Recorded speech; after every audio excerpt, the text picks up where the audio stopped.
এতটাই অপরিচিত হয়ে গেলাম যে ঈদের দিনটাতেও ঈদ মুবারক বলা হলো না। অথচ একটা সময় ছিল ঈদের চাঁদ উঠলেই কিছু মানুষকে সবার আগে মনে পড়তো, রাত জেগে গল্প হতো, কে আগে শুভেচ্ছা জানাবে তা নিয়েও ছোট ছোট অভিমান চলতো। সময় সত্যি খুবই অদ্ভুত। খুব আপন মানুষগুলো কেউ এক সময় নিঃশব্দে দূরে সরিয়ে দেয়। না কোনো ঝগড়া হয়, না কোনো বিদায়, শুধু কথা কমতে কমতে এক সময় সম্পর্কটাই হারিয়ে যায়। এক সময় যে মানুষটার সাথে প্রতিদিন কথা না বললে দিন অপূর্ণ লাগতো, আজ তার সাথে কথা শুরু করার ভাষাটাও খুঁজে পাওয়া যায় না। যে মানুষটা বলতো ঈদের দিন আমাকে আগে মনে করো, সেই মানুষটাই আজ নীরব।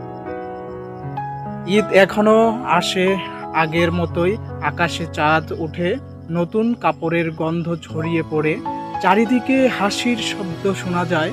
শুধু কিছু মানুষ আর আগের জায়গায় থাকে না। মানুষ আসলে হঠাৎ বদলায় না, ধীরে ধীরে বদলে যায়।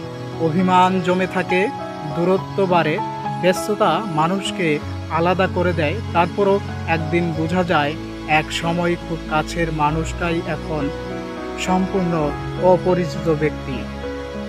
সবচেয়ে অদ্ভুত বিষয় হলো কিছু সম্পর্ক শেষ হয় না কোনো কারণ ছাড়াই, তবুও শেষ হয়ে যায়। কেউ কাউকে ঘৃণা করে না, তবুও আর কোনো খোঁজ নেওয়া হয় না। কিছু নীরবতা আছে যেগুলো শব্দের থেকেও বেশি কষ্ট দেয়। ঈদের দিন ফোন হাতে নিয়ে অপেক্ষা করা, হয়তো একটা ছোট মেসেজ আসবে, একটা সাধারণ ঈদ মুবারক বলবে, একটা খোঁজ নেবে, কিন্তু কিছু অপেক্ষা আর পূর্ণ হয় না।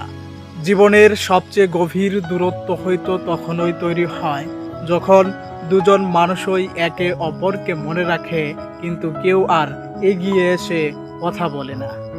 অথচ স্মৃতিগুলো ঠিকই থেকে যায়, পুরনো কথাগুলো থেকে যায়, একসাথে কাটানো সময়গুলো থেকে যায়, শুধু মানুষগুলো আর আগের মতো থাকে না। সময় মানুষকে অনেক কিছু শিখিয়ে দেয়। সবাই চিরকাল পাশে থাকে না, কিন্তু মানুষ শুধু জীবনের একটা অধ্যায় হয়ে আসে।